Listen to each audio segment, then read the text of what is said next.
En el video pasado ya habíamos visto que era una deducción, ejemplo, una deducción. Ya habíamos comentado que es a final de cuentas tener fórmulas bien formadas, probablemente separadas por comas si estás escribiéndolo o simplemente con separaciones, si lo estás pensando o si lo estás diciendo.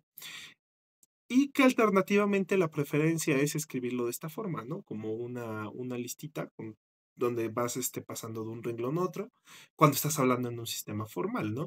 Esto pues, es porque es más cómodo ver sus partes que simplemente estar trabajando con fórmulas separadas con comas, ¿no? De ahí, justamente, bueno, también aprovecho para comentarlo. Habíamos mencionado esquemas axiomáticos. Su nombre real son nada más axiomas del sistema formal. Eh, Pero bueno, eso es un detalle menor. Eso lo vamos a ver hasta dentro de hasta el siguiente video, ¿no? Ahorita me iba a concentrar nada más en estos de acá, ¿no? Que en la deducción pasada habíamos comentado que esas eran hipótesis, es decir, que en el contexto en el que se estaba trabajando, las estábamos asumiendo como verdaderas, pero que no necesariamente van a tener que ser verdaderas, ¿no? Entonces, bueno, ahorita nos vamos a concentrar en ellas, ¿no? Vamos a trabajar con esto y voy a hacer un comentario importante sobre algo referente a lógica matemática, pero este video va a ser principalmente puro notaciones, ¿no? Bueno, ¿cómo denoto a mi conjunto de hipótesis? Voy a introducir una metavariable. Mi metavariable va a ser gamma, ¿no?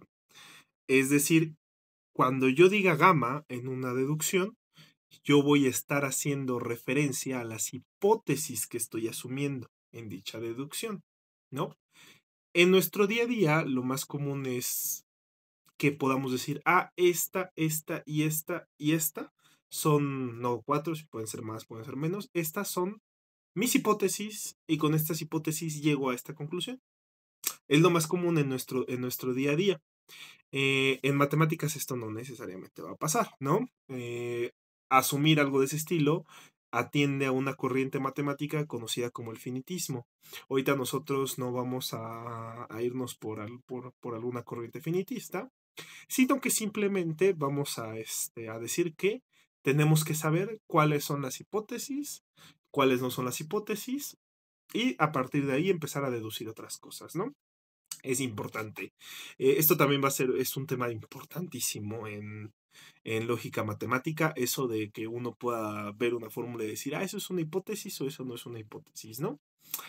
Entonces, eso quiero que se quede muy en mente. En matemáticas siempre especificamos al principio cuáles son las hipótesis de las que vamos a partir y que a partir de ellas vamos a ir construyendo todo lo demás, ¿no? Adicional a esto, en matemáticas vamos a pedir algo sobre las hipótesis. Lo que vamos a pedir sobre las hipótesis es que sean enunciados. No necesariamente mis hipótesis tienen que ser enunciados, pero en matemáticas vamos a buscar siempre estar trabajando con enunciados, ¿vale?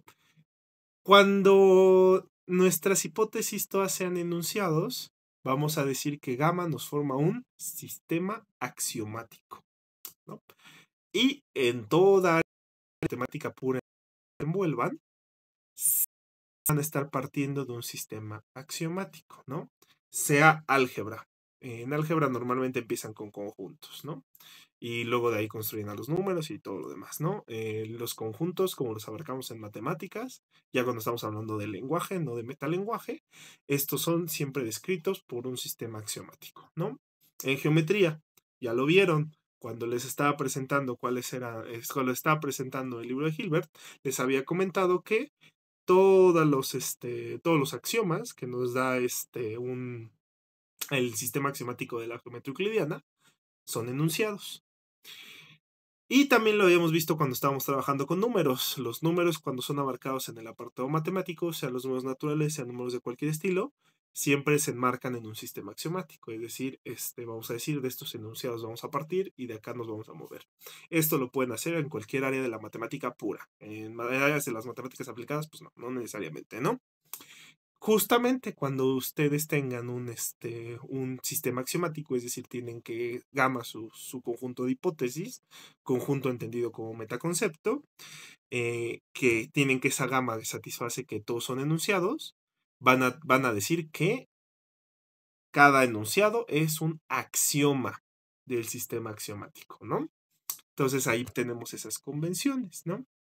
Por eso es por lo que cuando dijimos axiomas de Peano, pues justamente tienen el sistema axiomático de Peano y sus hipótesis son todos enunciados. Esos enunciados reciben el nombre de axiomas, ¿no?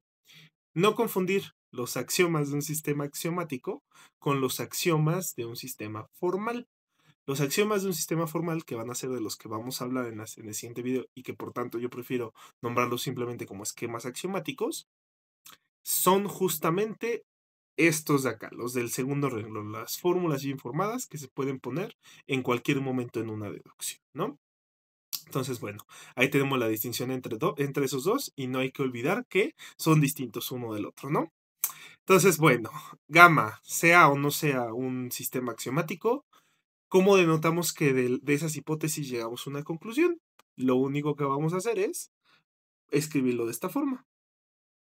¿Vale? Y aquí la alfa es una fórmula bien formada, es una metavariable, esa metavariable puede ser sustituida por una fórmula bien formada, ¿no? Entonces, en estos casos, voy a decir que de gamma se deduce alfa.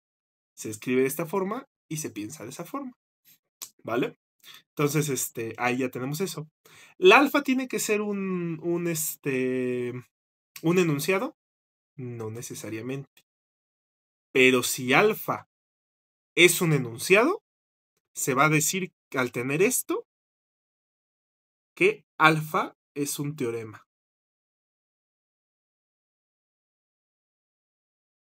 ¿Vale? Entonces, de un sistema axiomático o simplemente de un conjunto de hipótesis, ¿puedo deducir algo que no es un enunciado? Sí. Pero si ese es un enunciado, va a recibir un nombre. El nombre que va a recibir es el nombre de teorema. Y hay que comentar algo importante. Para que algo sea teorema, tiene que tener su deducción, ¿no? No puede uno decir, este es un teorema y es simplemente una afirmación que uno cree cierta, sino que puede llegar a deducir dicha afirmación, ¿no? Eso va a ser un apartado muy importante de la lógica matemática y muy importante de las matemáticas en general, ¿no? Cada que vean la palabra teorema, quiere decir que es teorema porque se puede deducir del sistema axiomático del que estés partiendo, ¿no? Entonces, bueno, ya que tenemos aclaración sobre eso, ahí nos queda importante. Y creo que de hecho para finalizar el día de hoy, ¿cómo yo denoto, cómo yo digo que a un sistema axiomático o a una gama en general, un conjunto de hipótesis, estoy añadiendo otra hipótesis? Eso simplemente lo escribo y lo puedo llegar a pensar como a gamma le añado, y por lo tanto aquí lo separo con coma, una hipótesis alfa, ¿vale?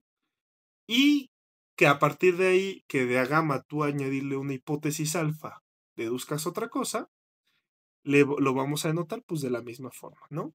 Entonces, ¿esto qué quiere decir? Que a gamma yo le añadí la hipótesis alfa y que de ahí yo deduje beta. Si estoy trabajando en un sistema axiomático, ¿es necesario que alfa sea un enunciado? No. Si estoy trabajando en un sistema axiomático, ¿es necesario que beta sea un enunciado? Tampoco. ¿No? De hecho, justamente, normalmente no nos va a interesar eso, ¿no? Lo que nos va a interesar es que gamma sí sea un conjunto de enunciados, para decir que es un sistema axiomático, y nos va a interesar siempre llegar a conclusiones que sean enunciados, para de esta forma nombrarlas como teoremas. Pero en esto que estoy diciendo no es necesario, ¿no? Aquí tenemos ya también el concepto con el que voy a finalizar el día de hoy, que es el metateorema de la deducción, ¿no? El metateorema de la deducción nos dice que esto pasa si y solo si pasa que de tu gamma deduces alfa implica beta. Hay que hacer una aclaración muy importante para poder aplicar el metateorema de la deducción, pero este es su bosquejo general. ¿Y esto qué nos quiere decir? Esto está escrito totalmente en el metalenguaje. Esto nos quiere decir que si de gamma y alfa tú concluyes beta, entonces solamente de gamma puedes concluir que alfa implica beta, ¿no? Puedes deducir, perdón, más que concluir, ¿no? Y eso nos va a servir para un montón de cosas en matemáticas. ¿Por qué nos va a servir para un montón de cosas en matemáticas? Es muy raro, aunque sí existe, deducciones en las que nada más vas con esto implica esto, implica esto, implica esto, implica esto, implica esto, implica esto, y llegas a una conclusión, ¿no? Sí existen, pero es muy raro. En matemáticas, ¿qué pasa casi siempre? Que si yo quiero demostrar esto, que de mi sistema axiomático se deduce alfa implica beta, para poder llegar a eso, lo que hago es, bueno, voy a trabajar con gamma y voy a suponer alfa. Y de trabajar con gamma y suponer alfa, voy a concluir beta. Normalmente eso es más sencillo de hacer que irte por esto. Lo van a ver en la práctica cuando llevemos a esto al sistema axiomático de la teoría de conjuntos, ¿no? Pero normalmente va a ser más fácil irse por ahí. Es por eso que pasa esto. Ahorita nada más es una pequeña introducción al metateorema de la deducción, y el metateorema de la deducción quiere decir que si de gamma y alfa llegas a beta, entonces de gamma llegas a que alfa implica beta. Luego lo vamos a ver con más detalle porque tiene condiciones, no siempre lo puedo aplicar, solo se puede aplicar bajo ciertas condiciones. Pues esas condiciones las vamos a ver más adelante, ya que tengamos los esquemas axiomáticos de un sistema formal y ya que tengamos las reglas de inferencia, ¿vale? Entonces, bueno, eso sería todo por el día de hoy. Los veo en el siguiente video.